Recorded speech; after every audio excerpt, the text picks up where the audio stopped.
नमस्कार, मैं हूं पीस त्रिपाठी और आप देख रहे हैं हमारा विशेष कार्यक्रम सितारे हमारे। आप सभी दर्शकों का इस कार्यक्रम में स्वागत। दोस्तों, आज बात करेंगे आज के पंचांग की, व्रत त्योहार की, साथ ही हम आपको आपका राशिफल भी बताएंगे जी। तो आज हम चर्चा करने वाले हैं वाणी पर जी। वाणी आपकी कैसे बढ़िया होगी और वाणी के लिए आपको कौन से ग्रह की शांति करनी चाहिए, इस पर विस्तार से चर्चा होगी। क्योंकि कहते हैं कि हाँ, वाणी से ही राज्यत्व और वाणी से ही आप कैद में जा सकते हैं। तो वाणी का बड़ा महत्व, तो वाणी कैसे ठीक करें, वाणी किसकी अच्छी होती है, कैसे अच्छी होती है, इस पर चर्चा करेंगे। इसके अलावा आपके फ़ोन कॉल्स होंगे, आप सीधे फ़ोन करके अपने प्रश्न पूछ सकते हैं। हमारा फ़ोन नंबर है 077140087 888 अब से आधे घंटे तक लगातार ये फ़ोन लाइन खुली रहेगी और हमें आपके फ़ोन का इंतज़ार रहेगा। तो चलिए कार्यक्रम की शुरुआत करते हैं, जानते हैं आज का पंचांग। आज शुभ संवत 2078 से 1943, सूर्य दक्षिणायन का, श्रावण महीने के कृष्ण पक्षी पंचमी तिथि और दिन बुधवार। आज पंचमी रात्रि को 2:46 तक, पूर्वाखाड़ा नक्षत्र दिन को 10:45 तक। आज चंद्रमा मीन राशि में होंगे। आज का राहु काल 12:10 से 1:48 तक होगा। तो दोस्तों, ये तो था पंचांग और अब बात करते हैं वाणी की जी। भाषा और वाणी में पकड़ बनाएं, कैसे बनाएं। वेद में एक वाक्य है कि वाणी की मधुरता से सहज ही सभी को मित्र और कर्कश वाणी से दुश्मन बनाया जा सकता है। विभिन्न वेदों और शास्त्रों में भी वाणी संयम को सर्वश्रेष्ठ तप कहा। ऋग्वेद में कहा गया, याते जेवा मधुमति सुमेधाने देव शुचिति उरुचि, यानी तू मीठी और सद्बुद्धि युक्त वाणी का प्रयोग कर जिससे देव बोलते हैं। विदुर नीति में कहा कि संयम पूर्ण बोलने की अपेक्षा मौन रहना श्रेयस्कर है। सत्यम ब्रूयात प्रियम ब्रूयात न ब्रूयात सत्यम अप्रियम, मतलब सत्य तो बोलना चाहिए पर प्रिय भी बोलना चाहिए। भूल करके भी असत्य और अप्रिय नहीं बोलना चाहिए। मनमाने ढंग से कुछ भी बोल देने वाले लोग पग पग पर परेशान होते हैं। मीठी वाणी में इतना आकर्षण होता है कि पराया आदमी भी मित्र और हितैषी बन जाता है, जबकि कड़वे बोलने वाले लोग बैठे बैठाए अपने स्वजनों बंधु बांधवों से भी नाराज हो पा जाते हैं। भगवान कृष्ण कहते हैं कि पार्थ, जिस वाणी को धारण करने से मानव को यश और प्रतिष्ठा प्राप्त होती है, जिससे मनुष्य के विद्वान के रूप में पहचान होती है, उस वाणी को वाक कहते हैं। और ऐसा व्यक्ति वागीश अर्थात वाणी का देवता कहलाता है।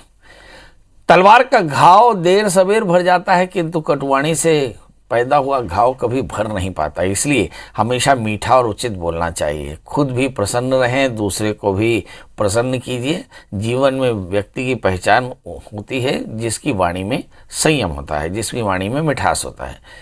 कोई व्यक्ति किस प्रकार के जुबान से पहचाना जाएगा और उसका लोग आदर करेंगे या नहीं करेंगे, या उसे पसंद करेंगे या नहीं करेंगे, ये सब कुछ जानने के लिए ज्योतिष की गणना बड़ी आवश्यक है। ज्योतिष को समझना बड़ा आवश्यक है और उससे आपके सभी रिश्तों में अपनापन और जुबान के द्वारा रिश्ते बनते और बिगड़ते हैं। और इसको हम ज्योतिष के नज़रिए से देखें तो ज़्यादा बात समझ में आएगी। काल पुरुष के तीसरे स्थान का स्वामी होता है वाणी, और इस स्थान का स्वामी अगर कहीं 6, 8, 12 बैठ जाए, या फिर काल पुरुष के तीसरे स्थान के स्वामी होते हैं बुध, अगर बुध पापाक्रांत हो जाए, 6, 8, 12 बैठ जाए, तो कहते हैं ऐसे जातक की वाणी का प्रभाव कम होता है और ऐसे जातक अक्सर अपनी वाणी के कारण विवाद के शिकार होते हैं। अब बड़ा प्रश्न ये है कि यदि किसी की जन्म कुंडली में बुध 8वें हो जाए, 6वें हो जाए या 12वें हो जाए, पापक ग्रहों से आक्रांत हो जाए, तो होगा क्या। कहा वाणी का संयम होगा, वाणी में आकर्षण नहीं रहेगा। बेवजह कटुता के कारण, वाणी की कटुता के कारण लोग आपसे नाराज रहेंगे। तो फिर करना क्या चाहिए, बहुत साफ है। यदि आपके बुध तृतीयेश होकर के 6, 8, 12 बैठ जाएं, पापाक्रांत हो जाएं, तो ऐसी स्थिति में गणपति का पूजन करना चाहिए। गणपति मंत्र का जप करना चाहिए, गणपति अथर्वशीष का पाठ करना चाहिए और चतुर्थी यानी संकष्ट चतुर्थी का व्रत करना चाहिए।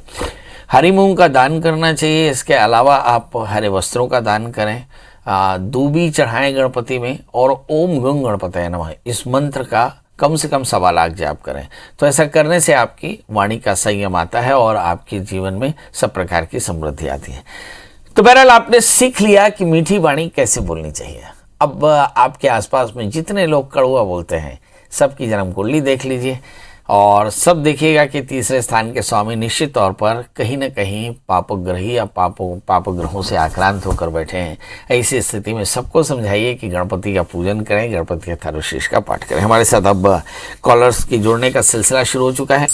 हम अपने दर्शकों से गुजारिश करें कि फेसबुक लाइव में अगर आप बैठे हो तो आप हमारे इस कार्यक्रम को शेयर कर दें, ताकि आपके दोस्त इष्ट मित्र भी हमारे इस कार्यक्रम को देख पाएँ जी, और बहुत अच्छा होगा। हमारे साथ पहली कॉलर प्रमिला जी हैं। प्रमिला जी, आपको बहुत बहुत स्वागत। क्या जानना चाहती हैं, बताएं। हाँ पंडित जी प्रणाम। अच्छा, जोर से बोले प्रमिला जी, सुनाई में नहीं आ रहा। हाँ पंडित जी प्रणाम। मेरी जन्म तारीख है 10 फरवरी 62, रात्रि 2 बजे, बनखेड़ी, जिला होशंगाबाद। जी बताइए, क्या जानना चाहते हैं। पंडित जी, मेरी मैरिटल लाइफ में शुरू से ही किसी भी तरह का कोई भी सुख था ना शांति। 2 साल की थी तब पिता को टीवी हो गई, 9 साल की थी तब उनकी डेथ हो गई थी। माँ कई बार कहती थी पैदा होते ही बाप को खा गई। मन बहुत दुखी होता था। एक ही बेटा है, वैसे तो अच्छा, पर बहुत ही गुस्से और चिड़चिड़ा है। अभी उसकी यहाँ शादी हुई है, नौकरी, फिर भी नहीं अपने हिसाब से चलाता है।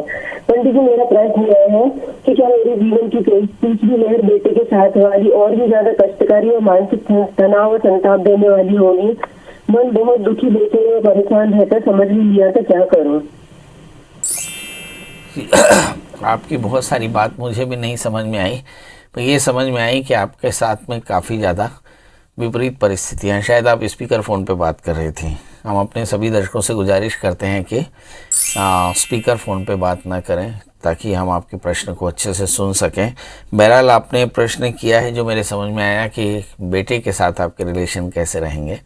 आज रिलेशन पे ही चर्चा हो रही है, और ये चर्चा हो रही है कि तीसरे स्थान पर अगर कहीं शुभ ग्रह बैठे हों तो वाणी ठीक होती है, और शुभ ग्रह ना हो तो अपने भी पराये हो जाते हैं। आपका प्रश्न ये है कि मेरे अपने रिलेशंस कैसे रहेंगे। काफ़ी बाल्यावस्था से ही आपने काफ़ी संघर्ष किया, वजह क्या है।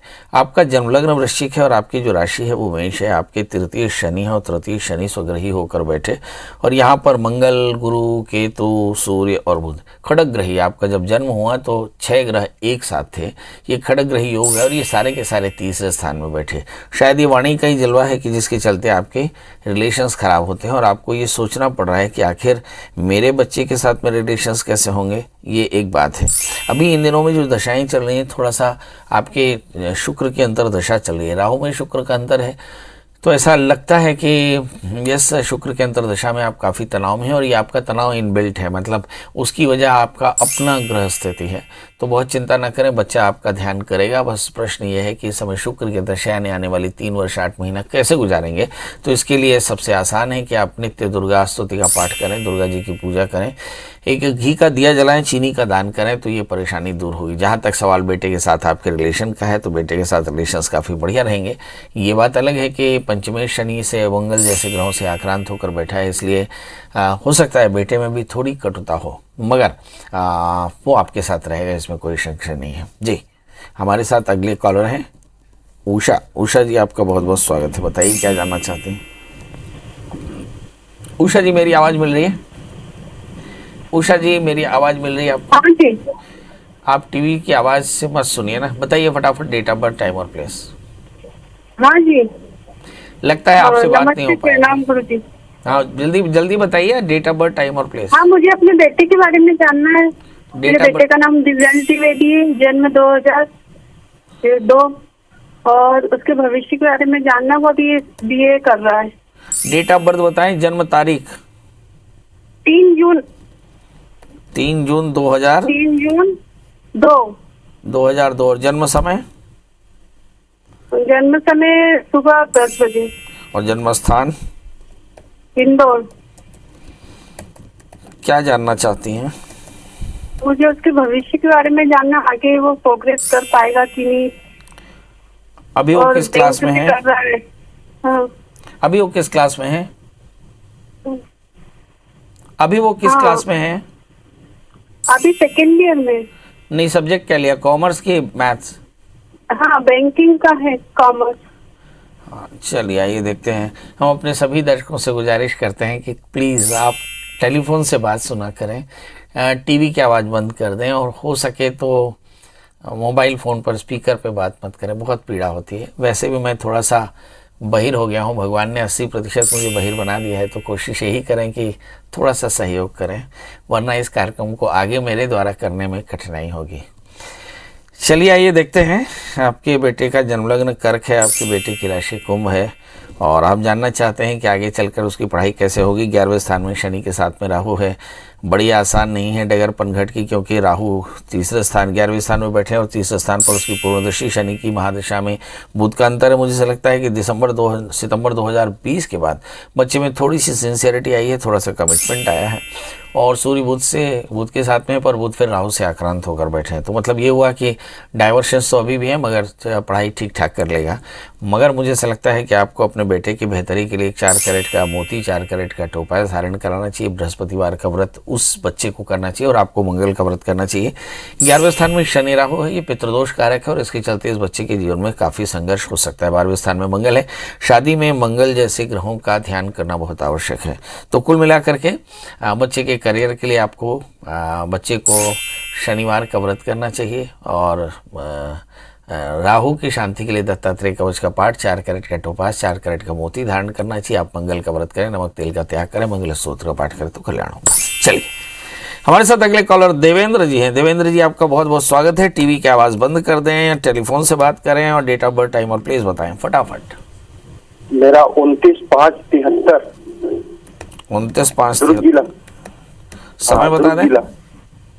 शाम को 7 बजे करीब। जन्म स्थान बता दें। दुर्ग जिला बोरगहान। जी बताइए क्या जानना चाहते हैं देवेंद्र जी। मेरा सर समय बहुत खराब चल रहा है, जिसमें कर्ज जो है मेरा बढ़ते जा रहा है कर्ज, तो ये ग्रह स्थिति में कब कैसा अच्छा रहेगा। अभी क्या करते हैं आप? मैं सर्विस करता हूँ, गवर्नमेंट सर्विस। गवर्नमेंट सर्विस, तो लोन कैसे बढ़ गया आपका? मतलब ऐसा परेशानी आता है कि जो 10 रुपए में काम है वो बढ़ते जाता है, मतलब 1000 रुपए में काम होता है। चलिए आइए देखते हैं, कर्ज बढ़ रहा है खर्च बढ़ रहा है, आगे क्या होगा। आपका जन्मलग्न वृश्चिक है और आपकी जो राशि है वो है मेष। तीसरे स्थान में बृहस्पति शासकीय नौकरी में है और तृतीय शनि 7वें स्थान में है। मुझे ऐसा लगता है आपके आसपास में कुछ लोग ठीक नहीं है। दूसरे स्थान में राहु, 8वें स्थान में केतु हैं और ये बताते हैं कि लाइफ में बड़े फ्लक्चुएशंस हैं, बड़ी परेशानियां हैं और राहु और केतु के बीच में ज़्यादातर ग्रह फंसे पड़े हैं, मतलब परेशानियाँ हमेशा बनी रहती हैं। और सबसे मजे की बात यह है कि वर्ष 2019 मई से हम देखते हैं लगातार राहु की दशाएँ चल रही हैं जो जनवरी 2022 तक चलेंगे। इसका मतलब जनवरी 2022 तक लगातार आपके जीवन में हादसे यानी परेशानियां यानी कैजुअलिटीज यानी एक्सीडेंट्स हो सकते हैं, लॉसेस हो सकती हैं और इसी के चलते आप परेशान हैं। अब सवाल यह है कि राहु की दशा में होता क्या है। राहु की दशा में बीमारियां, खर्चे, लॉसेस और गारंटी जंप होती है। लीगल या लिटिगेशंस की परेशानियां आ सकती हैं। इस समय आकस्मिक हानियां होती हैं। इस समय मेंटेनेंस बहुत होता है, फ्रिज का टूटना, गाड़ी का खराब होना, ये सारी चीज़ें होती हैं। मना कोई प्रोडक्टिव या कोई कैपिटल इन्वेस्टमेंट नहीं होता। अब सवाल ये है कि इसमें करना क्या चाहिए। राहु का कॉन्स्टिट्यूशन भगवान दत्तात्रेय की पूजा से है, तो मुझे ऐसा लगता है भगवान शिव की पूजा और दत्तात्रेय की पूजा करें, तो दत्तात्रेय कवच का पाठ करें, दत्तात्रेय की पूजा करें, ओम राम दत्तात्रेय नमः इस मंत्र का कम से कम 1 माला जप नियमित रूप से करें। राहु की दशा है जनवरी 2022 तक, थोड़ा सा धीरज रखें। बहुत सारा आपने जीत लिया है, थोड़ा सा समय बाकी है 4-6 महीने का। इस 4-6 महीने में थोड़ा सा धैर्य रखें। अब सवाल यह है कि इसके बाद क्या होगा। इसके बाद जैसे ही गुरु के अंतर्दशा आएगी आपके जीवन में अर्थ लाभ होगा और आपको बहुत ज़्यादा फायदा होगा। मतलब कुल मिलाकर 4 महीने का संघर्ष और बाकी है, थोड़ा धैर्य से रखें। इसके अलावा आप चाहें तो एक 8 कैरेट का टैलिन मूंगा, 4 कैरेट का टोपाज धारण कर सकते हैं। जी आज हम चर्चा कर रहे हैं कि वाणी का असंयम क्या दे सकता है। तो आपने देखा कि लगातार रोज़ की जो हेडलाइन पढ़ते हैं आप, आजकल बोलने के लिए ट्विटर, फेसबुक जैसे सोशल मीडिया के भी हिस्से हैं। यहाँ पर छपने वाले जो कठोर और निष्ठुर बातें हैं यही आपको दुखी करती हैं और यही परेशान करती हैं और यहीं से आप अपने अंतःकरण में विचार करिए कि क्या भाव पैदा होते हैं। मतलब अच्छी वाणी, मीठी वाणी आपका मन शांत करती है और कठोर वाणी या निष्ठुर बातों से आप परेशान होते हैं। अब इसके लिए करना क्या चाहिए, तो भगवान से प्रार्थना करना चाहिए कि हे भगवान, हे कृष्ण, हमारे अंतःकरण को शांति दो और हम मीठा बोल सकें ऐसा सामर्थ्य दो। कारण कि हम दुनिया को दे क्या सकते हैं, केवल मीठी बातें। और ये अगर मीठी बातें, मीठी जुबान भी ना दे पाएँ तो इससे बुरी बात क्या हो सकती है। तो हमें शास्त्र में लिखा है कि सत्यम ब्रूयात प्रियम ब्रूयात न ब्रूयात सत्यम अप्रियम, कि असत्य बोलना चाहिए और साथ में सत्य के साथ में प्रिय भी होना चाहिए, मतलब कोई अप्रिय बात या असत्य बात कभी नहीं बोलना चाहिए। बहरहाल चलिए, अब हमारे साथ 2 कॉलर जुड़ चुके हैं, मनोज जी और छोटू जी। आपका दोनों का बहुत बहुत स्वागत। मनोज जी, आप बताएं डेट ऑफ बर्थ, टाइम और प्लेस। 13 मई 1970 बुधवार 4:30 बजे जन्म हुआ था। 13 मई 1970 बुधवार 4:30 बजे शाम। 4:30 बजे शाम को। और जन्म स्थान बता दें भैया। ये रायपुर जिला का आरंग ब्लॉक। क्या जानना है मनोज भाई? मैं अब मतलब मेरा खुद का घर कब तक होगा करके जानना चाहता हूँ। क्या बोले आप? खुद का कब तक घर हो जाएगा मेरा? अच्छा, अभी कहाँ रहते हैं? खुद के घर में नहीं रहते हैं? जी जी, किराया में। काम क्या करते हैं भैया? Private job. प्राइवेट जॉब है और घर बनाना चाहते हैं, प्राइवेट जॉब है, बनेगा कि नहीं? बहुत बढ़िया। आपका जन्मलग्न तुला है और आपकी राशि कर्क है। हमने अपने एक निजी जीवन में कुछ सीखा है। एक सिंह राशि का बृहस्पति और एक तुला राशि का बृहस्पति, ये लग्न में हो तो संघर्ष आता है और उसकी वजह अलग अलग है। अगर सिंह लग्न का बृहस्पति हो तो अष्टमेश होकर के, और अगर तुला लग्न का बृहस्पति हो तो रोगेश होकर के लग्न में आता है। मतलब मुझे ऐसा लगता है कि कोई व्यसन या कोई बुराई आपके साथ चल रही है, मुझे ऐसा लगता है बुरी संगत हो सकती है, इसे आप रोकने की कोशिश करिएगा। चतुर्थी शनि नीचस्थ होकर के 7वें स्थान में बैठे हैं और मुझे से ये भी लगता है कि पैसे तो आप बहुत कमाते हैं मगर संचित नहीं हो पाता, और उसकी मूल वजह है आपकी संगति। बड़ा प्रश्न ये है कि करना क्या चाहिए। तो इस समय जो दशाएं चल रही हैं, राहु की महादशा में राहु का अंतर चल रहा है। मुझे से लगता है घर बनाना तो मुश्किल है, साथ में आपको घर चलाना भी मुश्किल होगा, क्योंकि राहु की महादशा में राहु का अंतर चल रहा है। मतलब इस समय बहुत ज़्यादा क्राइसिस है, और इस क्राइसिस में अगर आपने इन्वेस्टमेंट और कर लिया तो शायद फाइनेंशियल क्रंच और ज़्यादा बढ़ जाए और शायद परेशानियां बढ़ जाएं। तो मेरी सलाह यह है कि सब कुछ के बाद यदि आप चाहते हैं कि आपका घर बने तो उसे 3 साल के लिए पोस्टपोन कर दीजिए। 3 साल बाद आप घर बनाने की कोशिश करिए, जरूर आपका घर बनेगा। इस समय अगर घर बनाना हो तो 2 बातों का ध्यान रखिए। नंबर 1, कहते हैं कि किसी भी छेद वाले घड़े में पानी रुकता नहीं, इसलिए घड़े के छेद को बंद करना होगा, यानी अपने अंदर के व्यसन को बंद करना होगा। क्षणश कर्षस्य विद्यामर्थेन साधयेत्, है ना। तो अपने किसी भी प्रकार के खर्चों पर थोड़ा सा नियंत्रण करें। शुक्रवार का व्रत करें। शुक्रवार के दिन आप 1.25 मीटर कॉटन के कपड़े में 1.25 किलो गेहूँ अपने घर के नॉर्थ वेस्ट यानी उत्तर पश्चिम यानी वायव्य में टांग दे कोने में, तो निश्चित तौर पर 1 वर्ष के भीतर आपका मकान बन जाएगा। मगर मेरी सलाह है कि 3 साल आप मकान ना बनाएं तो काफ़ी अच्छा रहेगा। अब सवाल यह है कि आपने प्रश्न किया कि आखिर इन परेशानियों से बचने का कोई तरीका भी है। निश्चित तौर पे राहु चूंकि 5वें स्थान में है और गुरु राहु से आक्रांत है, तो मुझे ऐसा लगता है कि आपको चाहिए कि आप नित्य दत्तात्रेय कवच का पाठ करें, भगवान दत्तात्रेय की पूजा करें, 4 कैरेट का उपल, 4 कैरेट का पन्ना धारण करें तो कल्याण होगा। जी छोटू जी, आपका बहुत बहुत स्वागत है। बताइए क्या जानना चाहते हैं? पंडित जी प्रणाम। जी प्रणाम जी, मैं अपने बहन के बारे में पूछना चाहता हूँ। उसका नाम है आरती। उसका डेट ऑफ बर्थ है 17/5/95। 17/5/95। हाँ, और समय? सुबह 7 से 7:30 के बीच, और जन्म स्थान अंबिकापुर। 7 या 4:30? 7 से 7:30 के बीच। और जन्म स्थान अंबिकापुर। जी। अभी बेटी क्या कर रही है? जी, उसका 2018 में शादी हो गया है 23 जून को, और अभी तक कोई संतान नहीं है। और उसका मैरिज लाइफ का कैसा रहेगा? अच्छा नहीं चलता है, मतलब लड़ाई झगड़ा होते रहता है। कैसा चलेगा और उसका भविष्य कैसा रहेगा? आपने शादी से पहले इनकी जन्मपत्री दिखवाई थी किसी को? जी देखे तो थे। इनकी जन्मपत्री किसी को दिखवाई थी शादी से पहले? नहीं। चलिए मैं आपको बताता हूँ ये प्रश्न क्यों किया। आपकी बिटिया का जन्मलग्न मिथुन है और इनकी जो राशि है वो है धनु। सप्तमेश बृहस्पति शत्रु क्षेत्रीय होकर शनि से आक्रांत है, जिसका मतलब है कि इसका पोस्ट मैरिटल लाइफ, शादी के बाद का जीवन थोड़ा कष्टमय रहेगा। 5वें स्थान में राहु, संतान में परेशानी हो सकती है। दोनों प्रश्न का जवाब है ऐसा क्यों हो रहा है, क्योंकि लग्नेश बुध 12वें स्थान में है, मतलब इसको मेजर हार्मोनल प्रॉब्लम है। किसी अच्छे डॉक्टर की सलाह की जरूरत है। अब दूसरा, डॉक्टर की सलाह लें। इसके अलावा अज्ञात पितरों का श्राद्ध कराएं, इसके अलावा मंगल का व्रत करें। ये तीनों करने के बाद एक 4 कैरेट का अच्छा सा जामुनिया, 4 कैरेट का उपल पहना है। निश्चित तौर पर इसका दाम्पत्य जीवन अच्छा होगा, यदि आप अच्छा करना चाहें। यदि आप चाहते हो कि इसका समाधान अब नहीं मिल पा रहा है तो मुझे ऐसा लगता है कि इसके बाद फिर शनि की शांति कराइएगा तो वो आपकी दूसरी परेशानी से मुक्त हो जाएगी। जी, तो अब आपसे विदा लें। आज के पूरे इस कार्यक्रम को कंक्लूड करें कि आज हमने चर्चा की कि यदि किसी की जन्म कुंडली में तृतीय, छठे, 8वीं, 12वीं बैठ जाए, पापा ग्रहों से आक्रांत हो जाए, तो वाणी का संयम ठीक नहीं रहता और मीठी वाणी नहीं बोल पाते, जिसके चलते मित्र शत्रु हो जाते हैं। अब सवाल यह है कि मीठी वाणी बोलने के लिए गणपति का पूजन करें, भगवान से प्रार्थना करें कि आपकी वाणी मीठी हो, और हमारे कार्यक्रम को लगातार देखते रहें, प्यार इसी तरह से अपना देते रहें। अब इस कार्यक्रम के बाद भी अगर आपको पंडित जी से बात करनी हो तो बहुत सिंपल, गूगल में सर्च करें PS त्रिपाठी या पंडित प्रियाश्रम त्रिपाठी या प्रियाश्रम त्रिपाठी, मिल जाए तो कॉल करें। दोस्तों, आपके फ़ोन का इंतजार रहेगा, वरना कल हम हाजिर होंगे फिर एक बार किसी नए विषय के साथ आपका प्यार पाने के लिए। तब तक मुझे दी इजाज़त, नमस्कार।